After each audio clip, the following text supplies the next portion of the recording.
ये है विविध भारती। उजाले उनकी यादों की,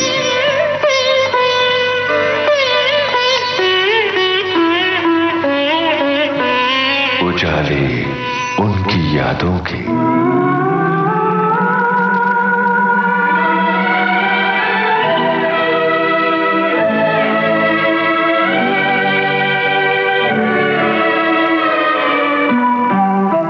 उजाले उनकी यादों के कार्यक्रम में आप सभी का बहुत बहुत स्वागत है और मैं आपका दोस्त यूनुस खान हूं। आज फिल्मी दुनिया के एक बहुत बड़े गीतकार की बेटी हमारे साथ मौजूद हैं। उन गीतकार का नाम है S.H. बिहारी। पहले एक मोन्टाज सुनते हैं ताकि आप उनके काम से वाकिफ हो सकें। ये रातें, ये मौसम, नदी का किनारा, ये चंचल हवा, तेरी मेहरबानियां, कदरदानियां, कुर्बान तुझ पे मेरी कई जिंदगानियां। तारीफ करूं क्या उसकी जिसने तुम्हें बनाया। कजरा मोहब्बत वाला अखियों में ऐसा डाला, कजरे ने ले ली मेरी जान।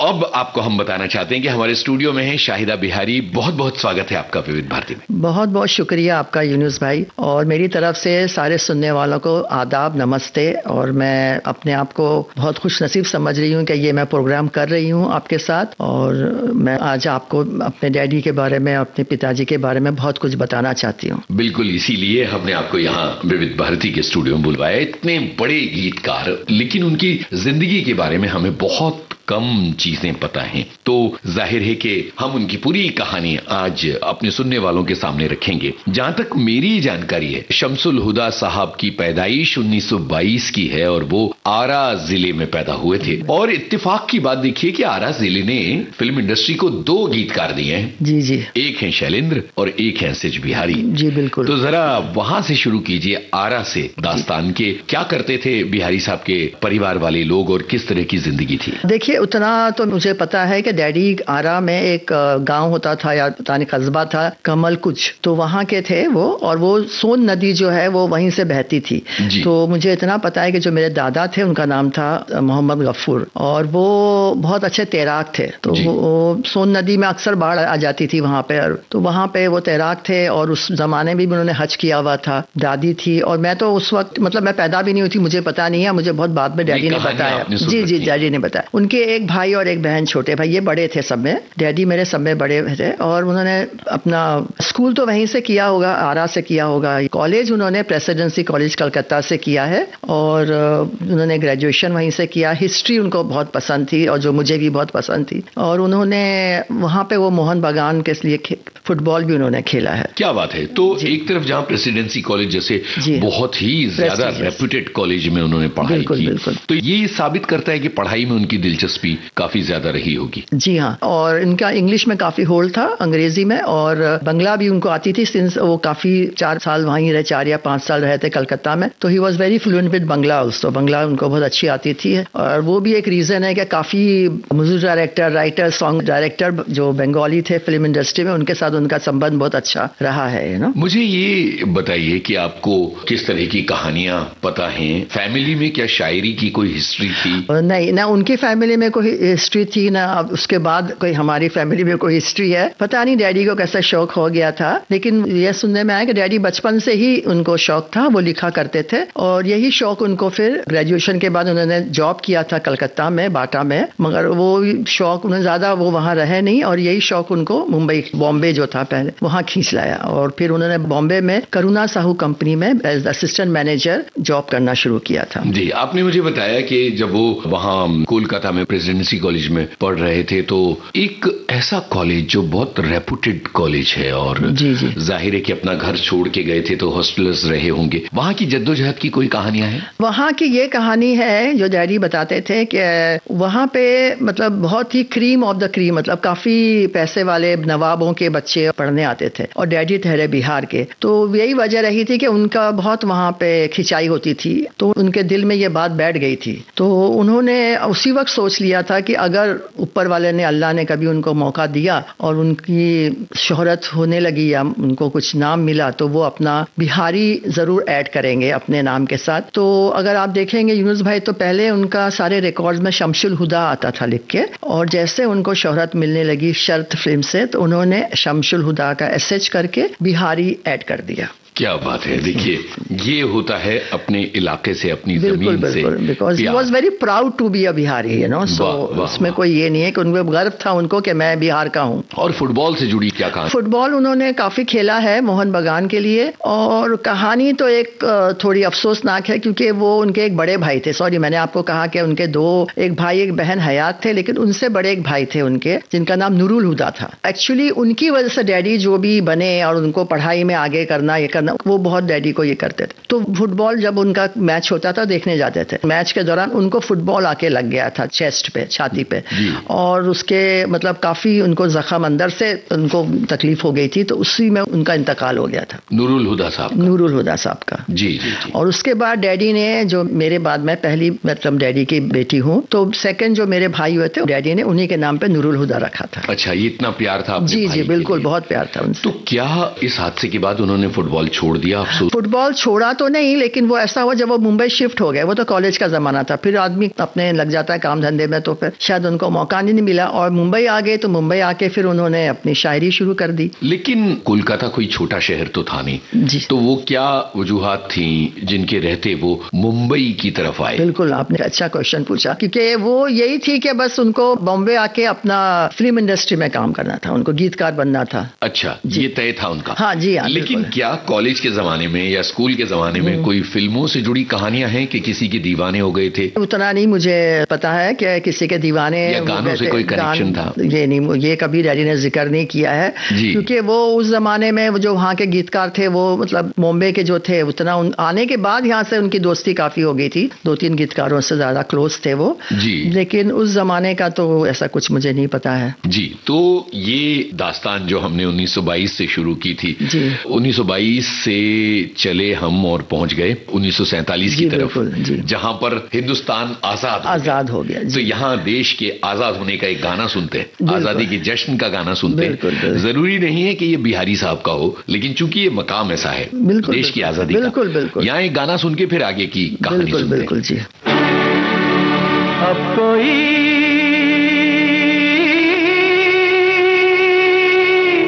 गुलशन न उजड़े,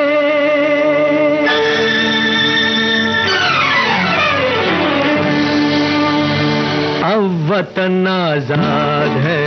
अब कोई गुलशन न उजड़े, अब वतन आजाद है। अब कोई गुलशन न उजड़े, अब वतन आजाद है। रूह गंगा की हिमालय का बदन आजाद है। रूह गंगा की हिमालय का बदन आजाद है। रूह गंगा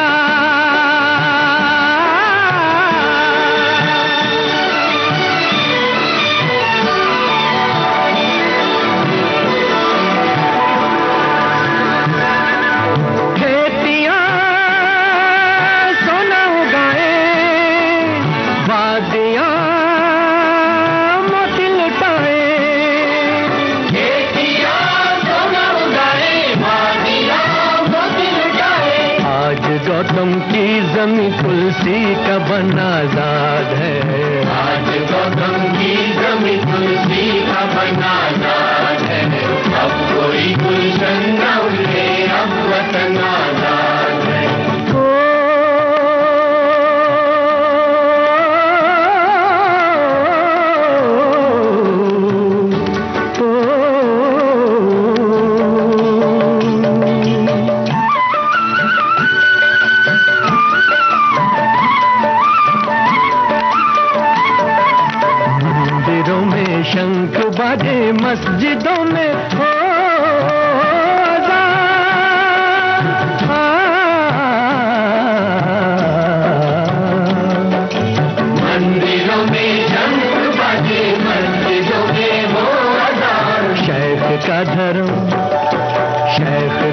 धर्म और जीने भर हम आजाद है। शैख का धर्म और जीने भर हम आजाद है। अब कोई गुलशन न उजड़े, अब वतन आजाद है। झूठ कैसी भी हो अब इस देश में रहने न पाए। झूठ कैसी भी हो अब इस देश में रहने न पाए। आज सबके वास्ते, आज सबके वास्ते धरती का धन आजाद है। आज सबके वास्ते धरती का धन आजाद है। अब कोई गुलशन न उजड़े, अब वतन आजाद है। अब कोई गुलशन न उजड़े,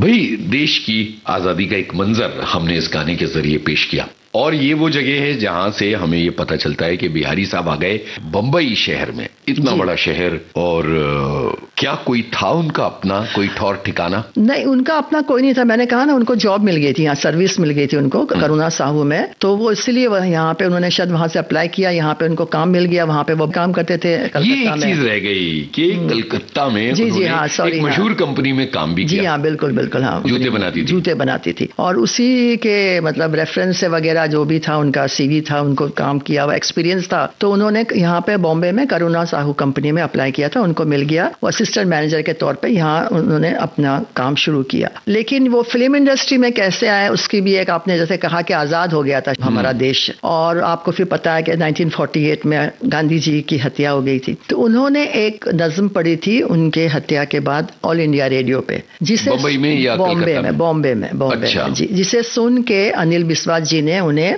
दावत दी थी, उन्हें बुलाया था अपने पास, और फिर वो लाडली में उन्होंने उनसे गाना लिखवाया था। वाह वाह। इस दौरान वो मुशायरे तो पढ़ा करते थे? नहीं, वो मुशायरे ज्यादा नहीं जाते थे। उसका भी एक रीजन है कि उस जमाने के, आपको पता होगा, अब मैं नाम नहीं लूंगी, लेकिन जो भी थे, काफी लोग थे, वो उस जमाने के सोशलिज्म और कम्युनिज्म के दौर पे ज्यादा थे। जी। और मेरे डैडी नहीं थे, उनका विचारधारा अलग थी। हाँ। तो इसलिए वो उस जमाने के जो शायरे मुशायरे होते थे नॉर्मली, अब नाम तो मुझे पता है लेकिन आई डोंट नो, मैं ले नहीं रही हूँ, सभी लोग समझ जाएंगे। जी हाँ, तो वो सारे लोग जो थे ना, उनकी अलग ही विचारधारा थी, वो अलग ही सोचते थे, और डैडी नहीं सोचते थे। तो डैडी वाज वेरी डिफरेंट, उनका माइंडसेट था। तो इसलिए उन्होंने कभी मुशायरा, ज्यादातर मुशायरा या एक किया है, ऐसे नहीं कि नहीं किया है, क्योंकि उन्होंने एक आध बताया था ने, एक मुशायरे में ही फजली ब्रदर्स ने उनको सुना था, फिर उन्होंने जो दूसरी दुनिया फिल्म थी उन्होंने श्री रामचंद्र के साथ। लेकिन अभी यहाँ ऑल इंडिया रेडियो में एक नज्म वो पढ़ते हैं, क्या वो नज्म कहीं मौजूद है, और क्या उसकी कुछ लाइनें सुनी या पढ़ी जा सकती हैं? जो गांधी जी के ऊपर थी? जी हाँ, वो पढ़ी जा सकती है। किस मुंह से हम कहेंगे दुनिया से ये दोबारा, सारे जहां से अच्छा हिंदुस्तान हमारा। वाह, और भी इतना बड़ा झटका था गांधी जी की हत्या का। और पूरी नज्म ही है, लेकिन फिलहाल आप इतना ही। जी बिल्कुल, बताइए कि आकाशवाणी से उन्होंने ये नज्म पढ़ी, और आज हम आकाशवाणी के ही स्टूडियो में यहाँ मौजूद हैं, और अनिल बिस्वास ने उन्हें रेडियो पर सुना और बुलाया, तो फिर वो एक तरह से गीतकारी के रास्ते पर चल पड़े। बिल्कुल। उस गाने के बारे में बताइए। अब वो तो मुझे नहीं पता, लेकिन 2 गाने उसमें थे लाडली में डैडी के, जिसमें एक गाना बहुत फेमस था, और मैं चाहूंगी अगर आपके पास है तो आप वो गाना बजा दें। और उसके बाद फिर उन्होंने, मैंने आपको कहा, दुनिया में फजली ब्रदर्स ने उनको कोई मुशायरा में, डैडी करते थे मुशायरा, लेकिन ज्यादा नहीं जाते थे वो मुशायरों में, तो फिर उन्होंने वहां पे कुछ नज्म वगैरह पढ़ी थी, तो फजली ब्रदर्स वहां थे मौजूद, उन्होंने डैडी को दुनिया में श्री रामचंद्र के म्यूजिक में गाने लिखवाए थे। जी, तो लाडली का गाना पहले सुनते हैं, लता मंगेशकर वाला गाना। जी। क्या बोलते हैं उसके? तुम्हारे बुलाने को जी चाहता है। बिल्कुल, ये गाना सुनते हैं। जी।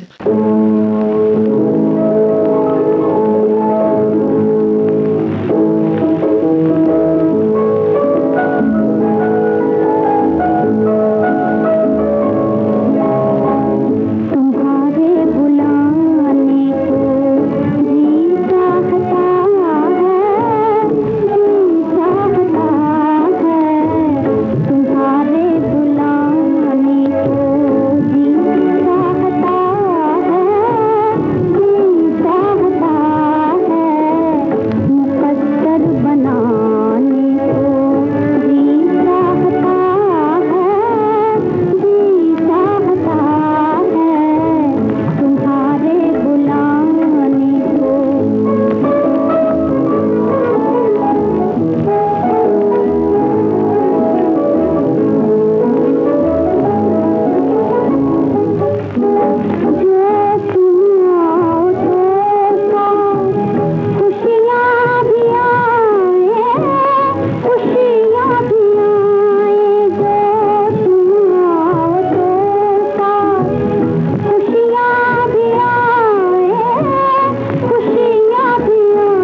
हमने लाडली फिल्म का सुना, तुम्हारे बुलाने को जी चाहता है, लता जी की आवाज में। जहां तक मुझे याद आता है मधुबाला पर फिल्माया गया था ये गाना। और जरा सोचिए कि आजादी के ठीक बाद का दौर और एक संघर्ष चल रहा है गीतकारी का। तो आपने बताया कि उसके बाद दुनिया नाम की फिल्म में उन्हें मौका मिला, और जहां तक मुझे याद आता है ये सुरैया वाले गाने थे। जी हाँ जी, सुरैया थी उसमें और श्री रामचंद्र जी का म्यूजिक था। जी जी। तो उसमें भी ये गाना बहुत फेमस हुआ था, जो हाय रे तूने क्या किया मुझको ये क्या बता दिया, दर्द जो मीठा मीठा था और उससे बढ़ा दिया। क्या बात तो है। ये गाना भी काफी उस वक्त फेमस हुआ था और अभी भी मतलब भूले बिसरे गीतों में बजता रहता है। वाह वाह वाह। तो अनिल विश्वास के साथ एक अंडरस्टैंडिंग हो गई थी, ये माना जाए क्या? वैसे तो आई डोंट थिंक उन्होंने फिर अनिल विश्वास के साथ कुछ और काम किया है, लेकिन उन्होंने बाद में उसी जमाने में श्याम सुंदर, रोशन जी के साथ भी एक फिल्म की थी बेदर्दी, मदन मोहन के साथ किया है, बसंत प्रकाश, जमाल सेन, इन लोगों के साथ काम किया है। तो यहाँ से आगे श्याम सुंदर के साथ भी उन्होंने कुछ काम किया है? जी जी बिल्कुल, उन्होंने भाई बहन और निर्दोष 2 फिल्में की है जी। फिर बेदर्दी भी एक फिल्म जिसमें डैडी ने रोशन के साथ भी काम किया था,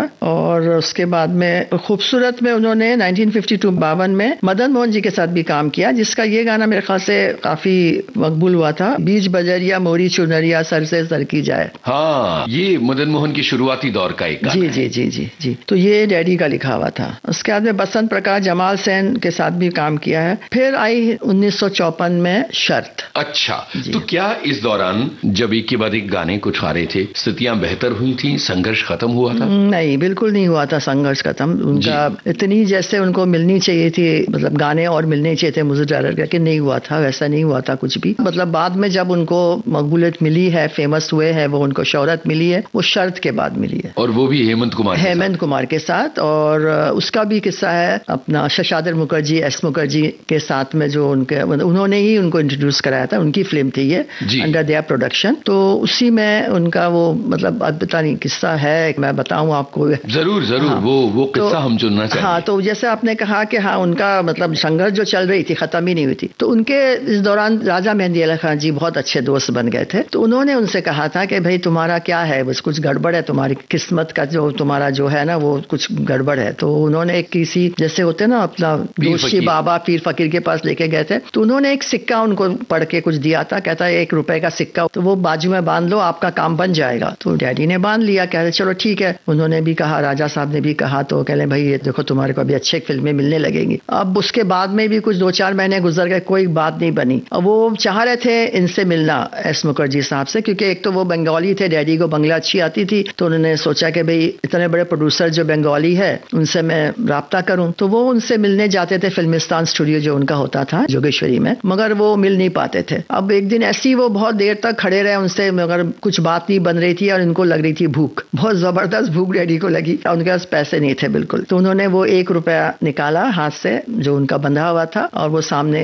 गए जहाँ पे छोटा सा एक रेस्टोरेंट था, वहां पे उन्होंने चाय और कुछ समोसा या कुछ खाया 1 रुपए में जो मिलता था। और उसके बाद वो आके गेट के पास फिल्मिस्तान के जैसे आए वापस, तो एक आदमी भागता हुआ आया। उन्होंने बताया था कि मैं मिलना चाह रहा हूँ, कहने लगा आपको बुला रहे अंदर मुखर्जी साहब। तो डैडी फिर अंदर गए, तो उन्होंने कहा कि भाई मैं बहुत दिन से आपसे मिलना चाह रहा हूँ। तो उन्होंने कहा आप क्या बेचते हो? तो डैडी ने कहा दिल के टुकड़े, लेकिन वो नहीं जो किसी ने लिखा है दिल के टुकड़े 1000 हुए, कुछ यहाँ कोई यहाँ गिरा कोई वहां गिरा जी। तो वो बहुत मुतासिर हो गए डैडी से, और फिर उन्होंने शर्त में उनको गाना लिखने के लिए दावत दी, और सारे गाने डैडी के शर्त में थे। क्या बात है। तो ये एक तरह से संघर्ष का किस्सा कि कितनी जद्दोजहद के बाद मौका मिलता है शशादर मुखर्जी से मिलने का, और उसके बाद शर्त फिल्म के गाने आते हैं, और वो भी हेमंत कुमार के गाने आज तक जी जी बहुत ज्यादा मशहूर। बिल्कुल। न ये चांद होगा न तारे रहेंगे। क्या बात है। तो न ये चांद होगा न तारे रहेंगे, ये गाना सुनते हैं।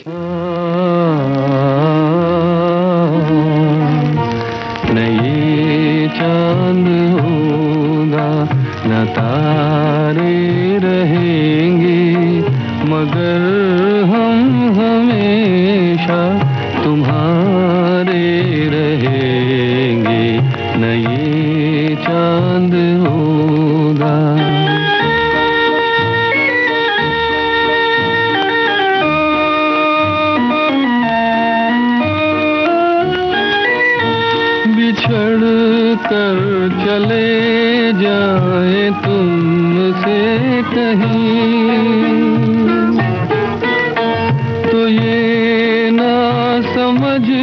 ना मोहब्बत नहीं, जहाँ भी रहे हम तुम्हारे रहेंगे। न ये चांद होगा न तारे रहेंगे, मगर हम हमेशा तुम्हारे रहेंगे। न ये चांद होगा।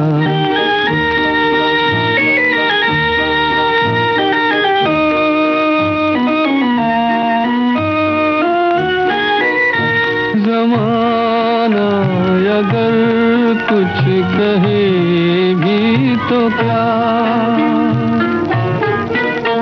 मगर तुम न कहना हमें बेवफा। तुम्हारे लिए है तुम्हारे रहेंगे। न ये चांद होगा न तारे रहेंगे, मगर हम हमेशा तुम्हारे रहेंगे। न ये चांद होगा।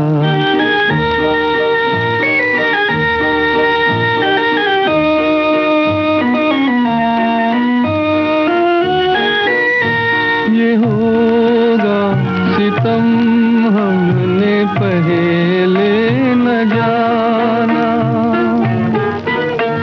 बना भी न था जल गया आशियाना। कहाँ अब मोहब्बत के मारे रहेंगे। न ये चांद होगा न तारे रहेंगे, मगर हम हमेशा तुम्हारे रहेंगे। न ये चांद होगा। एक चीज मैं ये देख पा रहा हूं कि शरत फिल्म में 2 गाने ऐसे होते हैं जहां चांद का जिक्र है। ये चांद से क्या कनेक्शन था बिहारी साहब का? अभी एक्चुअली ना चांद से सिर्फ शर्त में नहीं, आप 2 गाने उनके अक्सर गानों में चांद है। ऐसे क्यों है? कोई इसकी वजह आपको पता है? मुझे तो कोई वजह पता नहीं है। आगे चल के उनके काफी रोमांटिक गाने भी आए हैं। तो चांद तो मतलब एक रोमांस जब आता है, अगर जब आप मोहब्बत की बात करें, इश्क की बात करें, तो हर जो शायर है या प्रेमी है वो अपनी प्रेमिका की या किसी की भी तुलना चांद से ही करता है। क्या बात है, तो प्यारी बात है। डैडी शायद बहुत रोमांटिक थे और इसलिए उनको चांद पसंद था। उनके सारे मतलब तकरीबन हर फिल्म में एक गाने में चांद तो है ही मेरे ख्याल से। बिल्कुल। अच्छा, गानों की बातें तो हम करेंगे, लेकिन मैंने एक बड़ी दिलचस्प बात कहीं पढ़ी है। अब वो मैं आपसे कंफर्म करना चाहता हूँ कि वो शादी करना चाहते थे और मुश्किल हालात थे और उन्होंने तब एक गाना जैसा लिखा था। जी जी जी, या ये हम कहें कि शायरी लिखी थी। जी जी। ये किस्सा जरा सुनाइए तो हमें। अच्छा, तो ये किस्सा ये है कि वो 1953 आई थिंक 53, क्योंकि हम उधर ही हैं इसीलिए। जी हाँ बिल्कुल। उस वक्त उनकी मुलाकात मेरी मम्मी से हुई थी, मेरी अम्मी से हुई थी बम्बई में। बम्बई में, जी हाँ बिल्कुल। जी जी जी। तो वो उनको उर्दू पढ़ाने जाते थे। हाँ। क्योंकि मेरी मम्मी जो थी उनका भी मतलब कुछ दिलचस्पी फिल्मों से थी एक्टिंग में, तो उस वक्त तो उर्दू बहुत चलती थी। तो वो उर्दू पढ़ाने जाते थे मम्मी को, और मम्मी को उर्दू नहीं आती थी, उनका मदर टंग मराठी था। तो डैडी जाते थे, तो उन्होंने फिर उस वक्त मतलब पढ़ाते पढ़ाते दोनों में बहुत प्यार हो गया। अब ये हो गया तो जब शादी की बात आई तो फिर डैडी ने एक नज्म लिखी थी, गाना लिखा था, जो तुम्हें अपना साथी बनाने से पहले मेरी जान मुझको बहुत सोचना है। लेकिन उनके हालात 1953 की बात कर रहे हैं। जी हाँ बिल्कुल बिल्कुल, वही आप सरप्राइज है आप लोग, मुझे सबको आश्चर्य लगता है, लेकिन वो 1953 की बात थी। तो डैडी ने ये पूरा लिखा था यही कहने के लिए कि भाई मेरे हालात तो अभी ऐसे हैं और आगे क्या होगा मुझे भी नहीं पता, कैसे हालात रहेंगे। तो एक तरीके से उन्होंने उनको कहा कि आप सोच लीजिए। तो ये गाना उसके बाद में आप बिल्कुल सही करें, प्यार झुकता नहीं में वही सिचुएशन आया था, मेरा ख्याल है 30-35 बरस बाद। बिल्कुल बिल्कुल, उससे बाद ज्यादा ही है शायद 83 में 84 में रिलीज हुई थी प्यार झुकता नहीं। 35 बरस के जी हाँ बिल्कुल मोटे तौर। तो फिर वो गाना उसमें आया था और सिचुएशन पे एकदम फिट था वो गाना। तो वो उन्होंने यहाँ इस गाने को जी जी ये इस गाने। अब जरा ये सोचिए कि जिंदगी में जो घटता है वो किस तरह सिनेमा में जाता है, लोगों को पता नहीं, लेकिन ये गाना अपने दौर का बहुत ही हिट गाना है। और मेरा ख्याल ख्याल है कि 80s के गानों का जब जिक्र आता है, प्यार झुकता नहीं के गानों का जब जिक्र आता है, तो इस गाने के बिना कहाँ लोग आगे बढ़ते हैं। हम भी नहीं बढ़ेंगे, हम भी इस गाने को सुनेंगे पहले, फिर आगे बढ़ेंगे।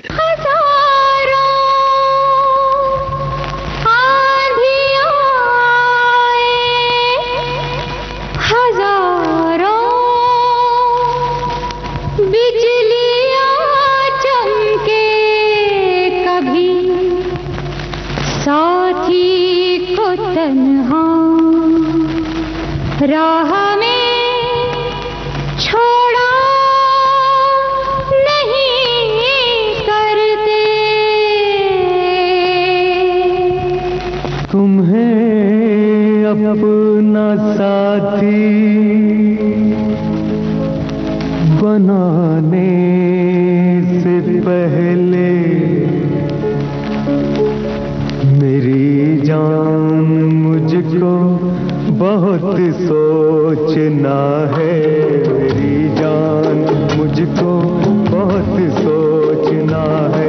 तुम्हें अपना साथी बनाने से पहले मेरी जान मुझको बहुत सोचना है, मेरी जान मुझको बहुत सोचना है।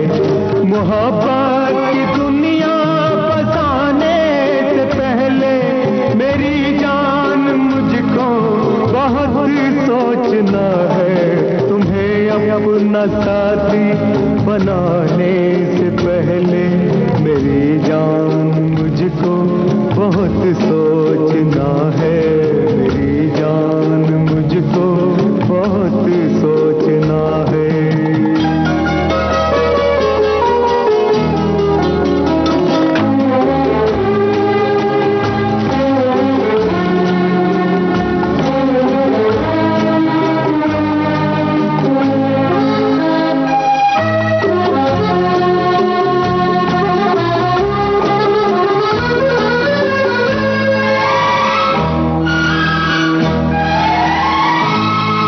कहाँ से मैं लाऊंगा रेशम की साड़ी, ये बंगला ये मोटर नहीं ले सकूंगा। मेरा दिल ही बस एक मेरी मिल्कियत है, जो चाहो तो बस मैं यही दे सकूंगा। मगर दिल की धड़कन सुनाने से पहले मेरी जान मुझको बहुत सोचना है। तुम्हें अपना साथी बनाने से पहले मेरी जान मुझको बहुत सोचना है, मेरी जान मुझको बहुत सोचना है। कमाल की बात, बहुत कम लोगों को पता होगा, बल्कि मुझे लगता है शायद किसी को नहीं पता होगा कि इस गाने का कनेक्शन 1953 से है। और दूसरी बात यह है कि बिहारी साहब की जाती जिंदगी से, उनकी शादी से इस चीज का कनेक्शन। जी हाँ, बिल्कुल। एक चीज मैंने ये सुनी थी कि वो बस से सफर किया करते थे और टिकट के पीछे गानों के बोल या जहन में कौन थी शायरी लिख लिया करते थे। बिल्कुल। जैसे मैंने कहा, आपने भी कहा कि उनका जो संघर्ष था वो खत्म ही नहीं हुआ था। मतलब जी, जहाँ थोड़ा आगे बढ़ते थे वो कुछ काम मिलता था, फिर कुछ वजह से, कुछ घर के हालात या कुछ और वजह से तो कुछ ना कुछ हो ही जाता था। तो वो बस से ही ट्रैवल करते थे, रिक्शा तो फिर ठीक है चल करते ही थे। तो वो डैडी का ऐसा नहीं था कि एकदम खामोशी चाहिए या कहीं बैठ के लिखना है। उनको बस में बैठे बैठे भी या कहीं बैठे बैठे भी कुछ याद आ जाता था या कुछ मुखड़ा आ गया जहन में या कुछ तो वो फिर टिकट के पीछे लिख लेते थे फौरन। पेन उनके हमेशा जेब में रहता था तो वो लिख लेते थे। फिर वो लाके मम्मी को दे देते थे कि भाई इसको संभाल के रखो, ये मुझे याद आ गया था, मैंने लिख लिया है। तो मम्मी या तो उसको किताब में लिख लेती थी या फिर उसके कुछ गीत ही बन जाते थे। अच्छा, ये कमाल की बात है। और एक चीज और है कि बिहारी साहब की जिंदगी दरअसल जद्दोजहद और परेशानियों की एक दास्तान है, जिसमें बीच बीच में कहीं कामयाबी की रोशनी नजर आती है। मैं लगातार ये देखता हूँ कि इतना बड़ा शायर, लेकिन पता नहीं किस्मत की क्या कहानी थी। क्या शुरुआती दौर में कुछ बच्चे नहीं रहे, इस तरह का भी कोई अफसोस था? नहीं, शुरुआती दौर में तो नहीं। वो पहला मतलब मेरा छोटा भाई जिसका मैंने अभी जिक्र किया था, नूर नूरुल हुदा बिहारी, जिसका डैडी ने नाम रखा था अपने भाई पे, उनका इंतकाल 1977 में हुआ था स्विमिंग पूल में। तो वो उस वक्त कुछ मेरे ख्याल से 19-20 साल थे। तो वो एक था, और वो तो बहुत बड़ा झटका था हम सबके लिए जी। और जब हम जुहू पे ही रहते थे जी। और उसके बाद 1983 में मेरा छोटा भाई, मतलब दूसरा भाई नजमुल हुदा बिहारी, उन्होंने अपनी फैक्ट्री डाली थी। वॉज इंजीनियर, सीमेंस में काम करते थे, लेकिन वो छोड़ के ये डैडी के हालात को देख के कि भाई मैं अपना कुछ करूंगा, बिजनेस करूंगा, तो उन्होंने अपनी फैक्ट्री डाली थी। उसमें उनकी मशीन से एक्सीडेंट हो गया था, उसमें उनका इंतकाल हो गया था। ये बहुत बड़े सेटबैक थे, बहुत ज्यादा 2 बड़े सेटबैक थे, जिसमें तो डैडी बिल्कुल टूट ही गए थे। मतलब जी, जैसे आप देखेंगे कि उसके बाद ही ये सब लक्ष्मीकांत आती चली गई। जी हाँ, लक्ष्मीकांत पैरवे सारी फिल्में जो की है, प्यार झुकता नहीं, नसीब अपना अपना, तेरी मेहरबानियां, इनका जिक्र करेंगे आगे चल के। जी जी बिल्कुल, जाहिराना तौर पर कि इनका भी जिक्र होना जरूरी है। लेकिन अभी वापस चलते हैं 50 के दशक में और बिहारी साहब की इस यात्रा पर एक नजर डालें तो संगीतकार रवि से उनका एक नाता बना जी। और मुझे ऐसा लगता है कि चूंकि रवि हेमंत कुमार के असिस्टेंट थे, तो बिल्कुल जाहिर है कि वहां से कोई कनेक्शन तो बना होगा। बिल्कुल बिल्कुल, ये कहानी यहाँ से आगे बढ़ाई। बिल्कुल बिल्कुल। तो रवि अंकल का जो था वो, जैसे आपने कहा, हेमंत कुमार जी के असिस्टेंट थे, और जब उनको फिल्म्स मिलने लगी as the solo music director, तो उन्होंने आना जाना डैडी का था, डैडी के साथ में, तो उन्होंने डैडी से घर संसार फिल्म में पहले गाना लिखवाया था। घर संसार के बाद में काफी दुल्हन और मेहंदी वगैरह काफी फिल्मों में उन्होंने डैडी के साथ काम किया है। लेकिन घर संसार बहुत महत्वपूर्ण थी, छोड़ के नहीं आगे बढ़ सकते। नहीं। और उसका जो मुझे गाना बहुत पसंद है, क्योंकि वो बिल्कुल डैडी जैसे थे, मतलब वो जो उनका जैसा नेचर था, जैसे वो थे। मैं समझ गया किस गाने की बात हो रही है। भला करने वाले भलाई किए जा, बुराई के बदले दुआएं दिए जा। क्या बात है। तो मेरे डैडी बिल्कुल वैसे ही थे वो, मतलब मैं आपको क्या बताऊं। और मैं जब वो गाना सुनती थी बचपन में, तो पता नहीं क्यों मुझे बहुत रोना आता था। जब भी मेरे आंख नम हो गई है, तो मुझे ये गाना बहुत पसंद था, और घर संसार में उनके, और लोरी थी। सुनते हैं पहले। जी बिल्कुल, सुना दीजिए। भला करने वाले भलाई किए जा, बुराई के बदले दुआएं दिए जा।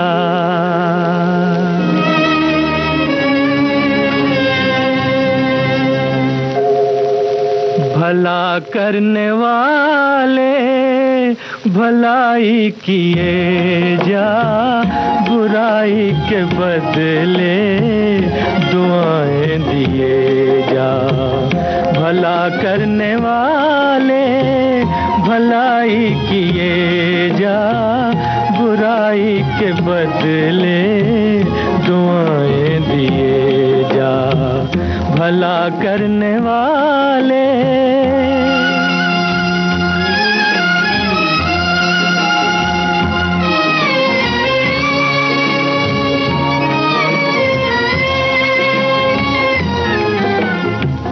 चले आंधियां गम के तूफान आए,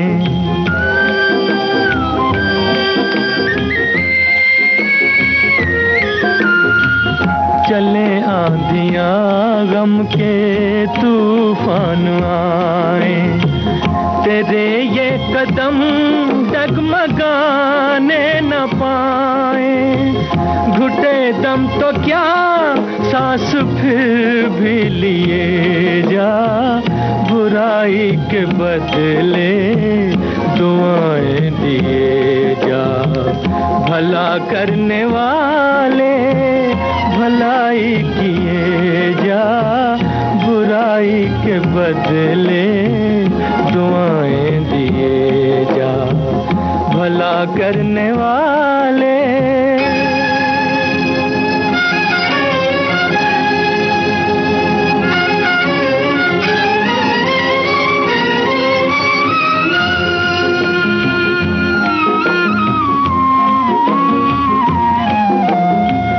घड़ी दो घड़ी के हैं बादल ये काले,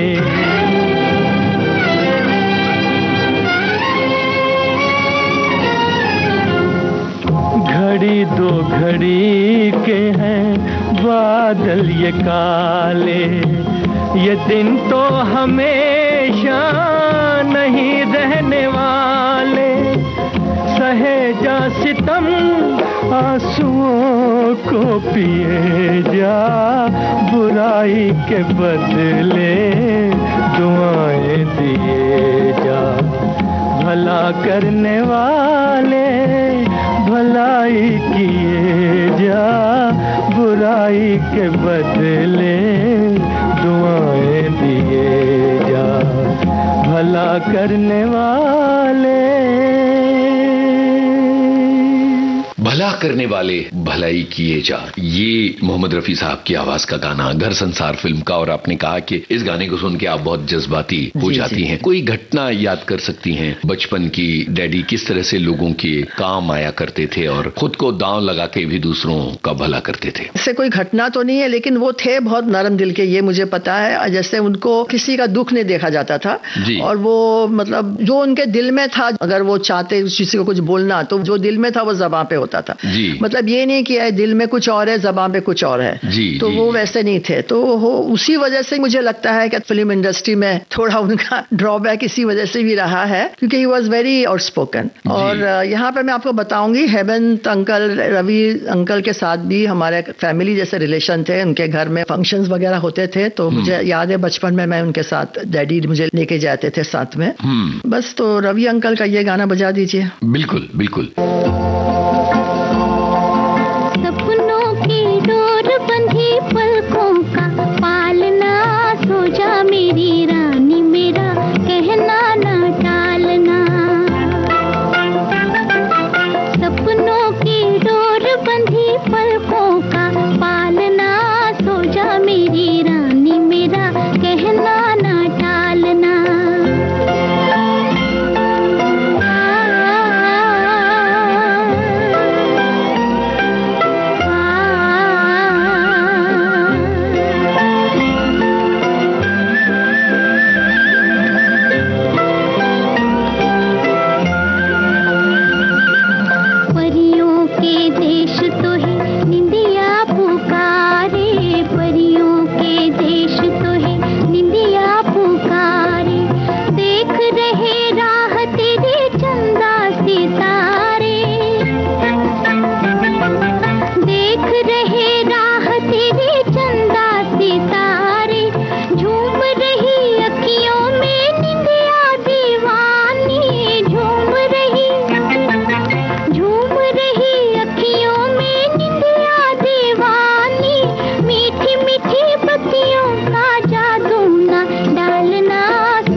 संसार का एक और गाना है जो लोरी है। लोरी है, हाँ। उसके बारे में बताइए। सपनों की डोर बनी पलकों का पाल। डैडी की लोरी, अब मैं आपको बताऊं तो मुझे लगता है कुछ 6-7 डैडी ने आज तक लोरी लिखी है। तो इसमें भी एक है कि बच्चों से डैडी को बहुत प्यार था।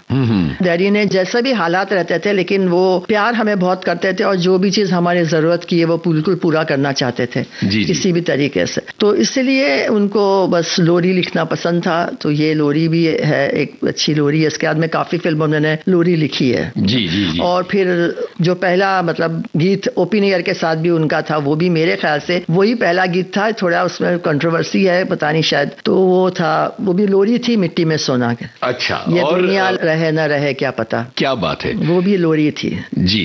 अब यहाँ जो मैंने पढ़ा है उसका जिक्र करके आगे बढ़ता हूँ कि बसंत फिल्म में भी उन्होंने गाने लिखे थे और वो गाना था नैनों में सूरज की। ये जो फिल्म है, कहते हैं कि इस फिल्म के जरिए नैयर और बिहारी साहब की मुलाकात होती है। बिल्कुल बिल्कुल, ये भी मुझे अभी पता चला, आप भी बता रहे हैं और मुझे और कई लोगों ने बताया है। लेकिन मुझे पता था जो वो था कि मिट्टी में सोना में डैडी का पहला गाना था नैयर अंकल के साथ, जो लोरी थी। ठीक है, उसके बाद में एक मुसाफिर एक हसीना आई थी। जी। तो हो सकता है मैं गलत हूँ।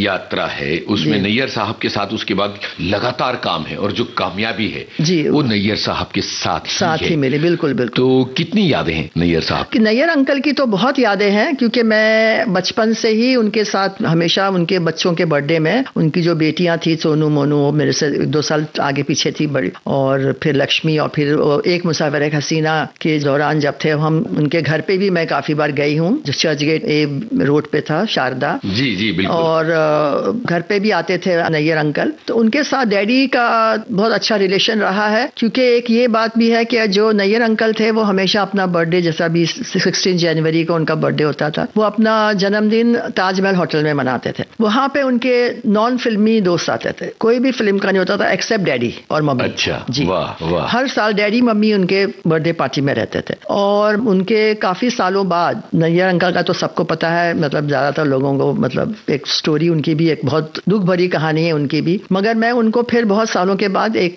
प्रोग्राम में मिली थी। उसके बाद फिर मेरा उनसे मतलब टेलीफोन वगैरह पे बातचीत होती थी, क्योंकि वो ठाणा में रहते थे। लेकिन मैं बहुत खुशकिस्मत हूँ, अपने आप को समझती हूँ कि मैं उनके लास्ट राइट में, मतलब उनका इंतकाल जब हो गया था तो मैं वहां पे गई थी और उनके अंतिम संस्कार में मैं मौजूद थी, और हमने उनको बहुत अच्छे से अलविदा कहा था। सारे उनके गाने गा गा के उनको हमने वहां पे अग्नि दी थी। जी। एक मुसाफिर एक हसीना 1962 में आई थी जी। और ये कहना मेरे ख्याल से गलत नहीं होगा कि एस.एच. बिहारी साहब की जो यात्रा है उसकी ऊंचाई बनी ये फिल्म। और इस फिल्म में 3 गाने बिहारी साहब के थे। एक तो था बहुत शुक्रिया बड़ी मेहरबानी, जो बहुत ही ज्यादा हिट मकबूल हुआ था, बहुत ज्यादा हिट हुआ था। और मुझे लगता है कि कहीं यूं भी था कि बिहारी साहब अपनी कामयाबी को ये कह रहे थे कि बहुत शुक्रिया बड़ी मेहरबानी। बिल्कुल बिल्कुल, हो सकता है मेरी जिंदगी में हुजूर आप आए। ये नैयर अंकल को कह रहे थे वो। जी हाँ, बिल्कुल बिल्कुल।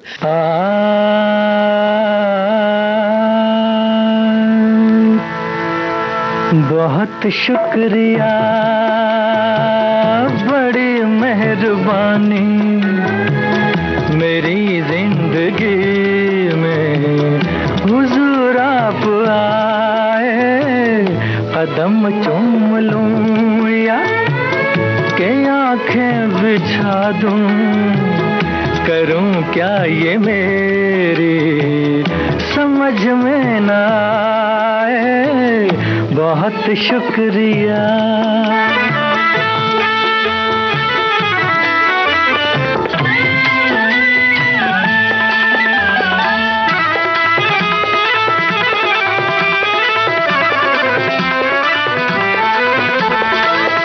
करूं पेश तुमको नजराना दिल का, नजराना दिल का, के बन जाए कोई अफसाना दिल का।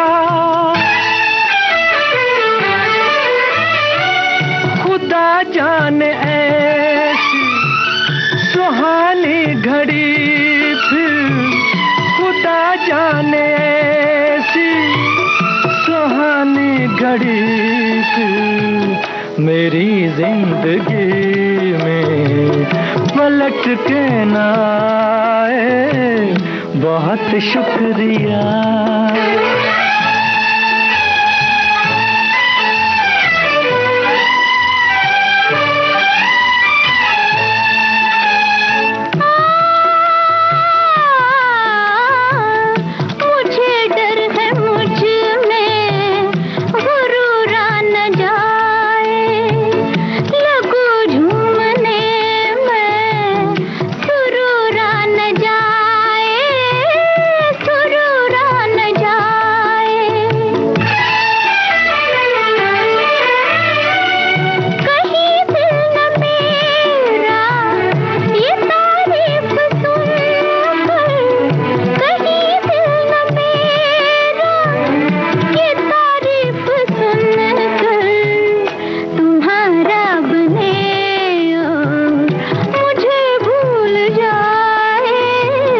बहुत शुक्रिया, बड़ी मेहरबानी, मेरी जिंदगी में हुजूर आप आए, कदम चूम लूं या के आंखें बिछा दूं, करूं क्या ये मेरी समझ में ना आए, बहुत शुक्रिया।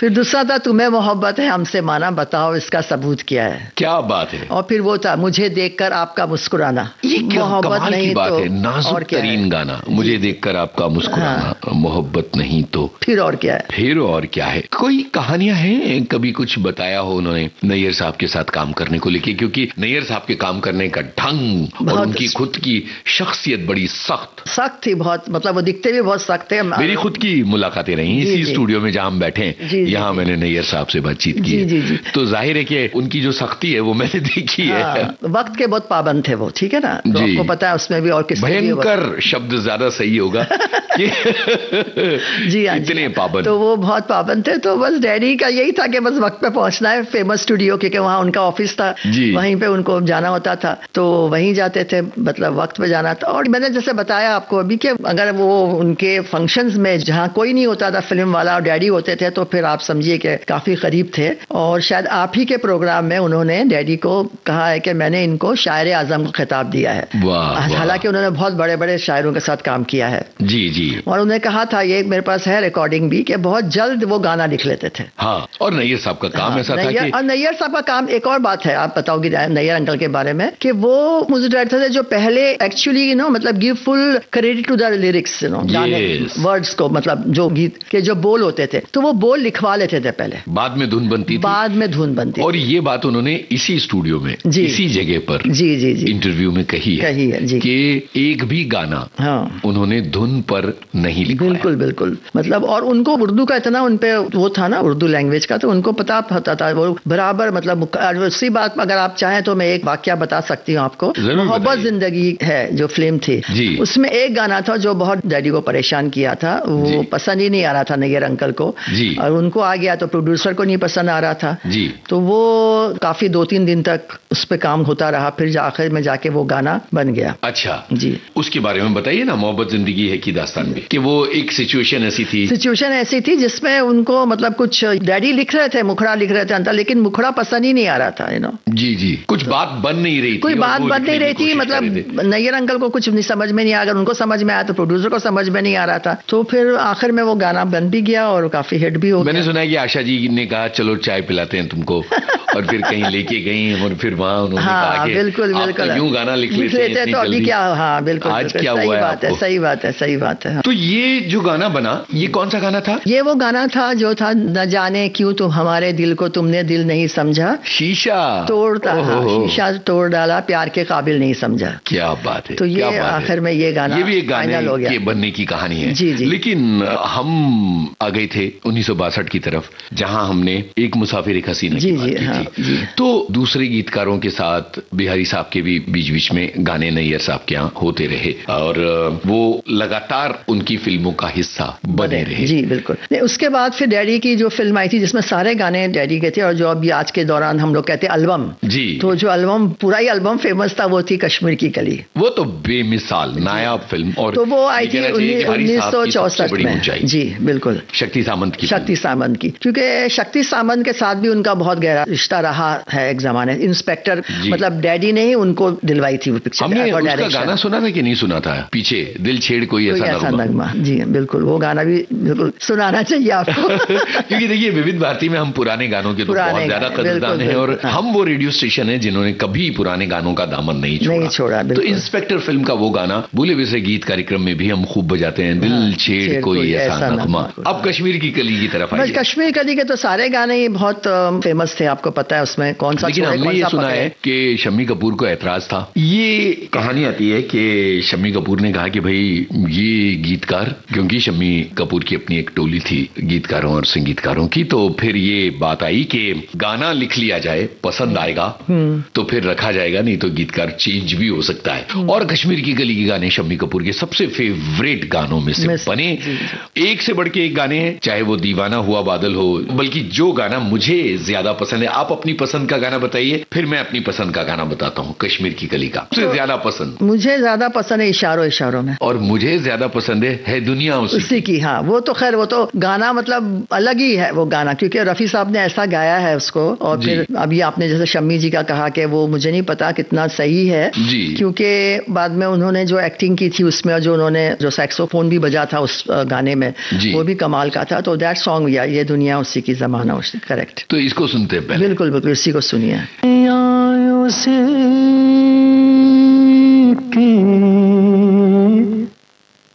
जमाना उसी का, मोहब्बत में जो गया हो किसी का, है दुनिया उसी की, जमाना उसी का, मोहब्बत में जो गया हो किसी का।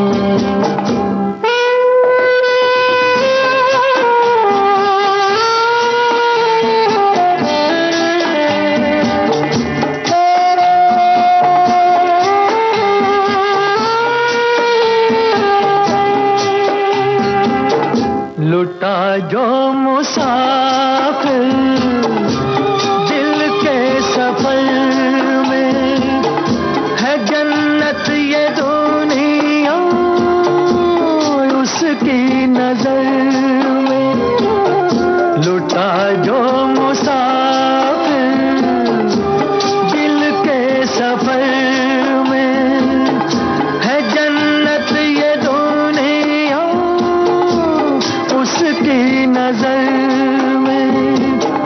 उसी ने है लूटा मजा जिंदगी का, मोहब्बत में जो गया हो किसी का।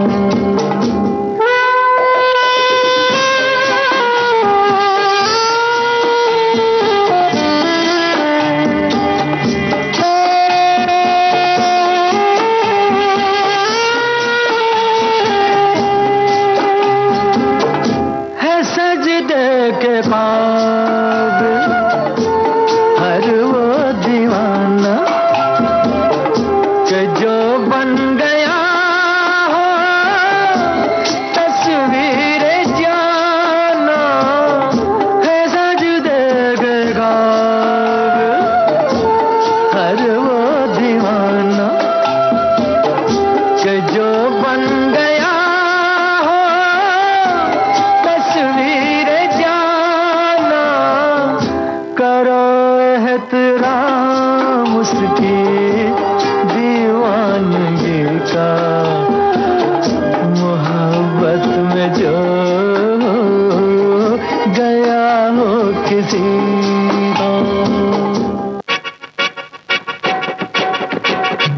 उजाले उनकी यादों के। इस कार्यक्रम में अभी आप सुन रहे थे जाने माने गीतकार एस.एच. बिहारी की बेटी शाहिदा बिहारी से यूनुस खान की ये बातचीत। आज आप सुन रहे थे इस बातचीत का पहला भाग। इसका दूसरा भाग आपको सुनवाएंगे अगले हफ्ते रविवार को शाम 4 बजे उजाले उनकी यादों के इस कार्यक्रम में। चलने से पहले आपको बता दें, इस कार्यक्रम में हमारे रिकॉर्डिंग इंजीनियर थे H.R. पाटले। विविध भारती की ओर से इस कार्यक्रम के प्रस्तुतकर्ता जुबैर खान। उजाले उनकी यादों की।